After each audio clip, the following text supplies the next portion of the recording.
오늘 하나님께서 우리에게 주는 말씀은 데살로니가 전서 1장 2절로 4절까지의 말씀입니다. 데살로니가 전서 1장 2절로 4절 말씀.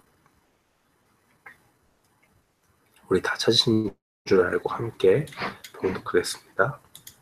너희 무리를 인하여 항상 하나님께 감사하고 기도할 때에 너희를 말함은 너희의 믿음의 역사와 사랑의 수고와 우리 주 예수 그리스도에 대한 소망의 인내를 우리 하나님 아버지 앞에서 쉬지 않고 기억함이니 하나님의 사랑하심을 받은 형제들아 너희를 택하심을 아노라. 저도 본문 말씀 데살로니가 전서 1장 2절로 4절 말씀을 통해서 믿음, 소망, 사랑이라는 제목으로 하나님의 말씀을 선포하겠습니다.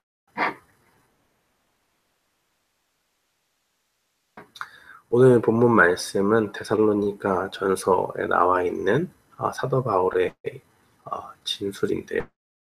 사도 바울은 데살로니가 전서를 기록하면서 주된 목적으로 삼는 것이 예수 그리스도께서 재림하실 그때를 가리켜서 우리가 어떤 자세로 살아야 되는가, 재림을 기다리고 있는 그 교인들이, 성도들은 어떤 모습으로 살아야 하는지에 대해서 이야기하고 있습니다.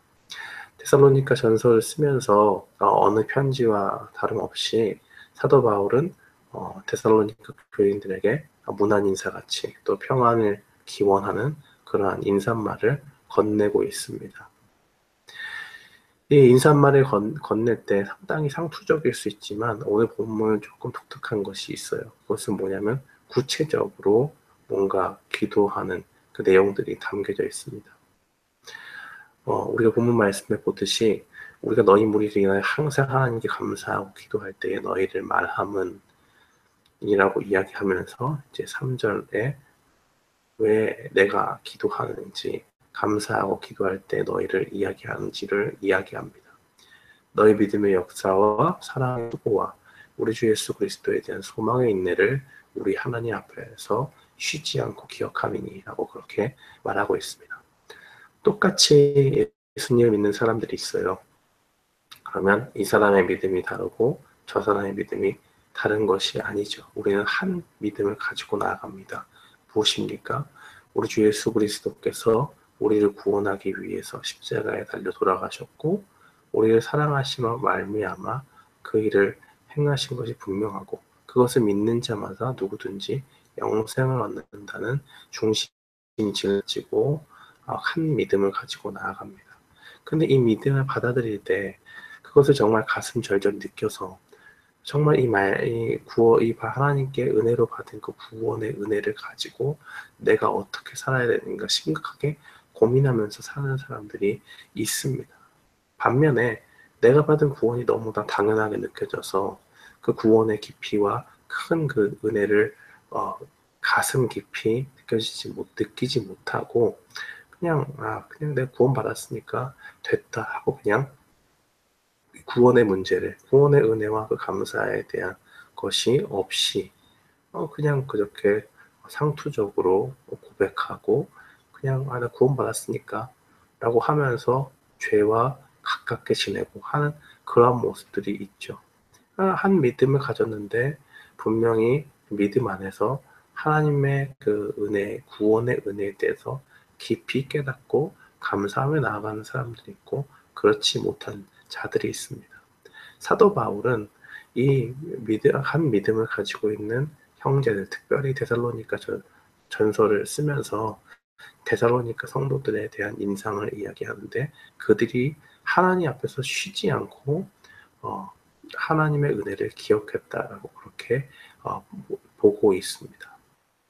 우리가 하나님 앞에서 살 때 어떤 모습으로 기억되는지가 중요합니다.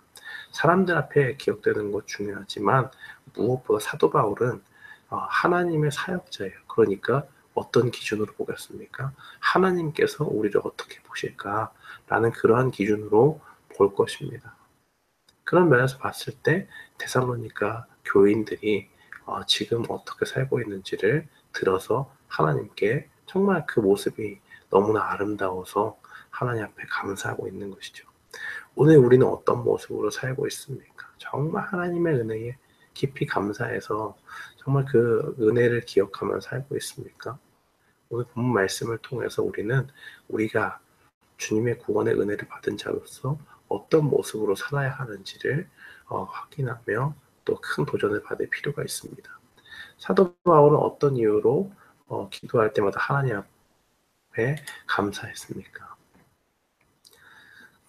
하나님 앞에서 그들의 믿음과 사랑과 소망 때문이었죠. 그들의 믿음과 사랑과 소망은 사람 앞에 보이는 어떤 외식적인 일이 아니고 정말 하나님 앞에서 이루어진, 누구든지 그것을 볼 때 저 사람들이 좀 자기 드러내려고 저렇게 하는구나 이런 느낌을 주는 것이 아니고 하나님 앞에서 진실하게 하나님 앞에 정말 감사하기 때문에 저렇게 사는구나 하는 것을 느낄 수 있는 그러한 진실함을 가진 일이었습니다. 이 데살로니가 교인들은 믿음의 역사가 있었죠. 이 역사라는 말은 행위라는 뜻입니다. 이 믿음이라고 하는 것은 구원의 조건이지만 그것은 행위가 없는 믿음을 가리키지 않습니다. 우리가 야고보서 2장 17절에 나왔듯이 행위가 없는 믿음은 죽은 믿음이다라고 그렇게 표현하지 않았습니까? 참된 믿음은 행위가 있는 믿음이에요. 그 믿음, 행위가 있는 믿음이라는 것은 정말 믿음 가운데 그들 선행을 다른 사람들에게 베푸는 것이죠. 그것은 마땅히 우리가 다른 사람들, 세상 가운데 있는 사람들 또는 교회의 다른 지체들을 섬기는데 하나님께서 믿음 가운데서 선한 열매로 주시는 그런 모습들이 바로 선행이라고 볼 수가 있습니다. 하나님과 예수님을 믿기 때문에 우리 가운데 악한 모습이 여전히 조금이라도 남아있지만 그 악한 본성을 기도하면서 또 말씀 가운데 자기 자신을 살피면서 그것을 하나님께서 덮어주시기를 또 선한 믿음 가운데 또 선행으로 나아가기를 기도하면서 그들의 행동을 늘 조심하면서 그들이 행위로서 다른 사람들에게 믿음을 보이는 것이죠. 네, 모든 뜻에 순종하면서 다른 사람들에게 선행을 베풀고 하는 그런 실질적인 행위가 있는 믿음, 그것이 바로 이 데살로니가 교인들이 가지고 있었던 그 믿음의 역사라고 볼 수가 있습니다. 그러니까 교인들은 사랑의 수고가 있었어요. 이 하나님의 계명의 요약을 이야기하자면 사랑이라고 이야기할 수 있습니다. 십계명을 보면요, 두 가지로 우리가 크게 이야기할 수 있죠. 첫 번째는 하나님을 사랑하고 두 번째는 이웃을 사랑하는 것이다 라고 그렇게 이야기할 수 있고 예수님께서는 서로 사랑하는 세 계명을 주시기도 하셨습니다. 그리고 예수님께서 성경을 이야기할 때 가장 큰 계명이 무엇이냐? 하나님을 사랑하고 내 이웃은 내 몸과 같이 사랑하는 것이다 라고 그렇게 이야기하지 않았습니까? 이 사도 요한은 요한일서 3장 23절에서 하나님의 계명을 요약하기를 하나님의 아들 예수 그리스도를 믿는 것과 서로 사랑하는 것이라고 하였습니다. 그러니까 이 모든 것들이 무엇을 포함합니까? 정말 하나님을 사랑하는 자는요. 하나님을 정말 진심으로 사랑하고 하나님께만 잘하는 것뿐만 아니라 서로 사랑하는 것, 형제들을 위해서 섬길 수 있는 그러한 모습들이 분명히 나타난다는 것입니다. 그 수고롭죠. 사랑이라는 것은 언제나 희생을 동반하는 것이고 거기에는 차질구레한 여러 가지 희생들이 정말 필요합니다. 실제로 와닿는 것이요.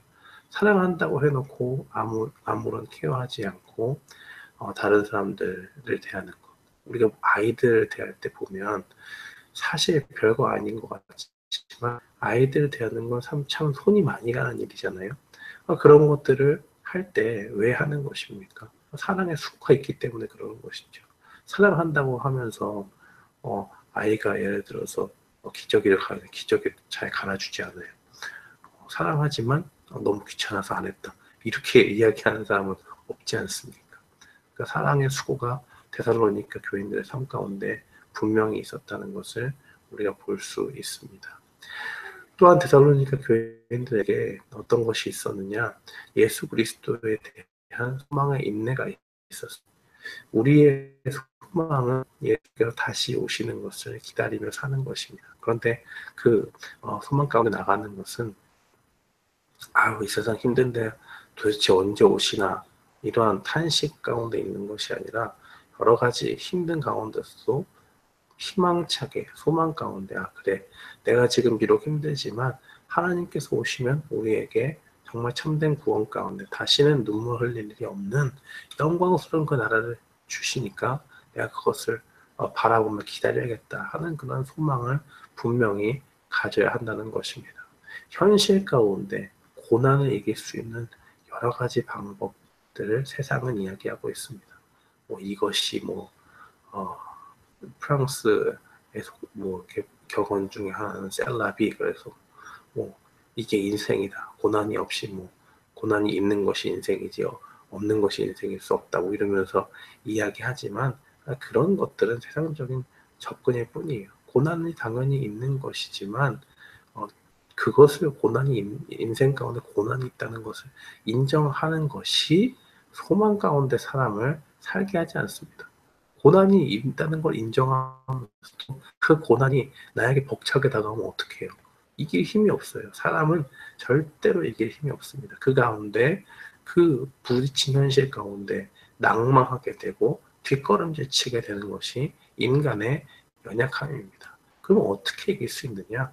그리스도께서 죽음의 권세를 이기셨기 때문에 이 권세, 사람이 누구도 해결할 수 없는 그 권세를, 사탄의 권세를 깨셨기 때문에 우리가 그 가운데 있다면, 우리가 믿는 하나님, 우리가 기도하고 예배하는 하나님이 어떤 하나님이냐?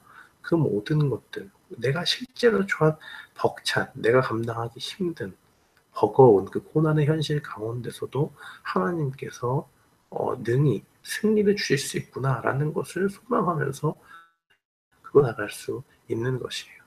또한 그것을 당장 이기지 못하더라도 어떤 생각을 하겠습니까? 하나님께서 크신 계획 가운데서 이 고난을 통해서 나에게 무언가 깨닫게 하시려고, 이러한 고난 가운데서 나와 동일한 고난을 겪는 사람들에게 나를 통해서 위로를 이렇게 베풀게 하시려고 그들의 마음을 헤아리고 하나님의 마음으로 그들을 위로할 수 있도록 훈련시키시려고 나에게 이런 고난을 주시는구나 하면서 고난을 능히 감당할 수 있는 능력을 주시는 건 아닙니까? 그렇기 때문에 우리는 우리 가운데 분명히 소망에 대한 인내가 필요해요. 예수님을 바라보면서 죽음의 권세를 이기신 그분을 바라보라, 이 땅 가운데 이겨나가야 한다는 것입니다. 사랑하는 성도 여러분, 우리에게 분명히 필요한 것, 믿음, 소망, 사랑, 그것이 우리 가운데 있는 것입니다. 우리가 주님의 주의 재림을 기다리는 자들이라면 분명히 하나님께 구원에 감사하는 마음으로 이러한 모습들이 우리 삶 가운데 드러나야 될 줄 믿습니다. 오늘 이 사실을 기억하고 마음에 새기며 오늘 하루도 승리하는 우리 모두가 되기를 주님의 이름으로 축원합니다.